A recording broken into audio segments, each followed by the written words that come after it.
Theology of War, Part 2. Little review first. There's a just war, which is approved by God. There is unjust war, which is approved by man. Zero war is unbiblical, because war is a fact of life. There was a war in heaven. Jesus threw down Satan. So to say no war ever and to be a total pacifist, you're actually most likely helping the enemy's side. War is a fact of life. It's whether you're going to win or lose. God always decides who the victor is in every war. God decided America would lose Vietnam. God decided America would win the Revolutionary War. God decided that Greece would fall to the Roman Empire. God decides each time. And war is a fact of life.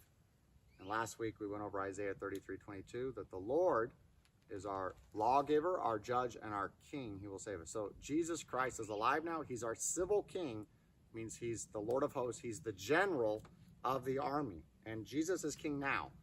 So it's not just something about in the by and by in heaven one day. He's king now. And so part of the review is that 99% of the wars in America, we should have been neutral. We should have not gotten into Vietnam, not gotten into World War I, not gotten into World War II. And 99% of them are that. Exodus 15, verse 3. The Lord is a man of war. The Lord is his name. So Yahweh is a man of war. Yahweh is his name. What is this context? This context is right after Moses lowered his staff and the Red Sea swallowed Pharaoh and his army and killed a bunch of horses and humans. For the horse lovers out there, Jesus killed a whole bunch of horses. And then he sang a song. So we're going to read from 1 to 7.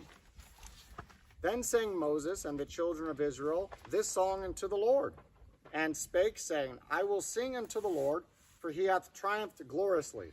The horse and his rider hath he thrown into the sea. The Lord is my strength and song. He is become my salvation. He is my God, and I will prepare him an habitation. My father's God, and I will exalt him. The Lord is a man of war. The Lord is his name. Pharaoh's chariots and his host hath he cast into the sea.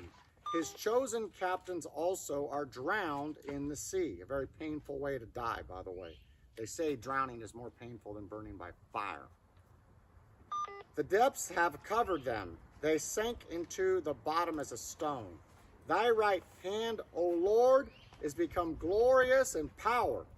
Thy right hand, O Lord, hath dashed in pieces the enemy. And in the greatness of thine excellency thou hast overthrown them that rose up against thee. Thou settest forth thy wrath, which consumed them as stubble. And the song goes on. And it's a war song. And it's a victory song. And they weren't false pietists, and they weren't crying for the enemy. Oh, those little Egyptian kids don't have a dad now anymore because he got killed in the sea. No, they rejoiced. Because someone's the head, someone's the tail, someone's the salt trodden on the ground underfoot of men, and someone's the one trotting them underfoot. So this will be my shortest film sermon, because we're going to turn the camera off, not yet, but in a couple minutes, because I don't give meat to dogs, and I don't give meat to swine. And Theology of War, when understood correctly, is meat. Now, I'm going to give a lot of examples from the Bible, but I want to make sure, because I forgot it last week, that I don't forget miracles. Yes, there are many natural things. Prepare the horse for battle, but trust him. God does miracles. He stopped the sun in the sky for Joshua. He had them circle the walls of Jericho and blow a horn, and the walls fell down. Okay, the Red Sea opened and closed. And I believe God in the upcoming war and the warfare that church is in. We've had miracles, but there's going to be an increase of miracles, and we need to never stop contending for miracles and praying for miracles, no matter how much we get in the natural, no matter how many AR-15s we have, or night vision, or booby traps, or whatever, okay? Or training, all those things. I mean, we need the miracles, okay? And so you'll notice in the Bible, though, that about half the time, there was pretty strong victories without any miracle mentioned. You know, it just, Abraham and his 318 trained men went and attacked by night, rescued Lot, and killed the bad guys. Doesn't say anything about a miracle. A whole lot of battles are recorded that way. Okay? So we don't want to be too far on this side, too far on that side. Okay? So have them both. 2 Kings chapter 10. This is about a regime change. This is about Jehu, who got brought into power.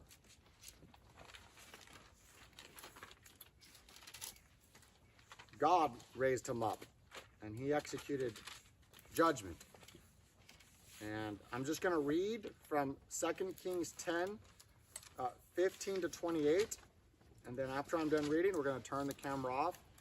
And then we're going to talk about and teach on the lessons from the awesome Jehu.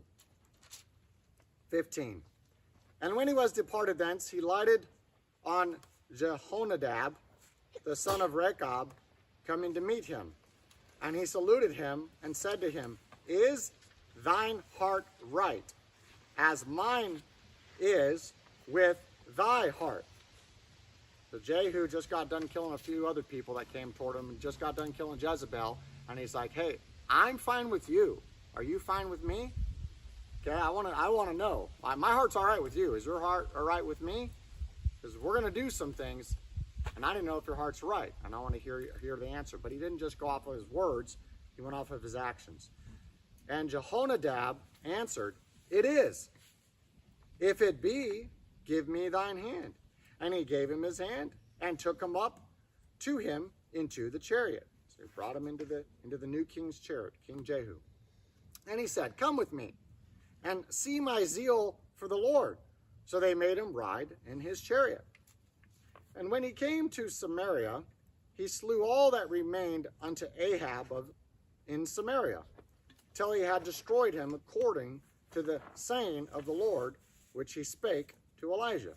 So he had already killed some of his brothers earlier, but his seed, his loyal people, he took out the Ahab followers. This guy's watching the whole thing.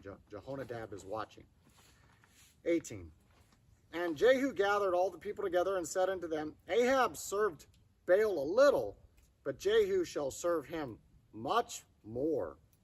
Now, therefore, call unto me all the prophets of Baal, all his servants, and all his priests. Let none be wanting, for I have a great sacrifice to do to Baal.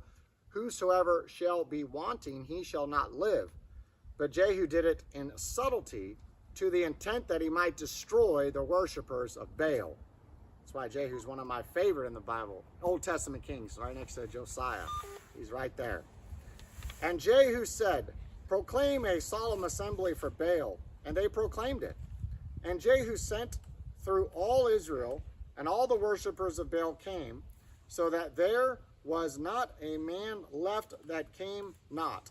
And they came into the house of Baal, and the house of Baal was full from one end to another. And he said unto him that was over the vestry, Bring forth vestments for all the worshipers of Baal. And he brought forth vestments. So he wanted them all marked, and to make sure, like, why wouldn't they wear the vestment? That's like the overcoat. When most of the time you think vestment now, you think of the Roman Catholic priest dressed up all fancy with his thing, or the Black Hebrew Israelite with their little overcoat, okay? So he wanted them to all have that, and there's a reason he wanted them all marked like that. And if they're a true worshiper of Baal, they're happy to have the vestment. Like a woman happy to have the head covering if she's really a Christian. A man with the collared shirt, you know, he's like, hey, sure. So he said, bring out those vestments.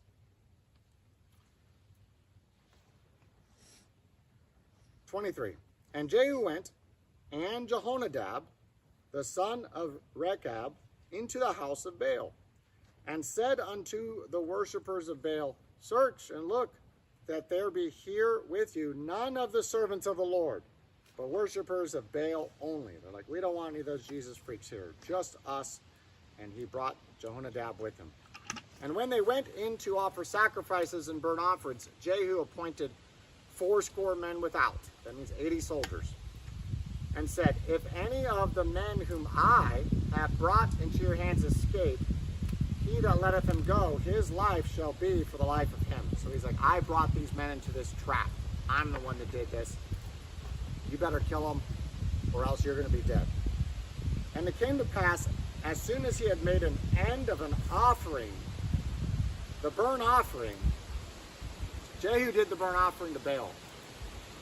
It wasn't a baby though. It was something else. And he offered that up to really sink them in, to really make sure that they're all in there. He went all the way with this. And God overlooked it.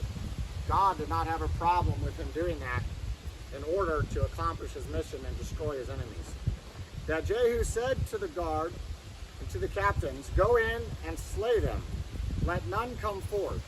And they smote them with the edge of the sword, and the guard and the captains cast them out, and went to the city of the house of Baal. And they brought forth the images out of the house of Baal and burned them. And they break down the image of Baal and break down the house of Baal. They burned that whole house down too, that whole temple, and made it a draught house unto this day. That's an outhouse. People would use the restroom. Thus Jehu destroyed Baal out of Israel, because he got rid of the priests. He got rid of the worshipers. Now, he did not do perfect. You can read further. He wasn't like a King David, or it wasn't like a Josiah, but he did pretty good. So now we're going to turn the camera off and get into some meat.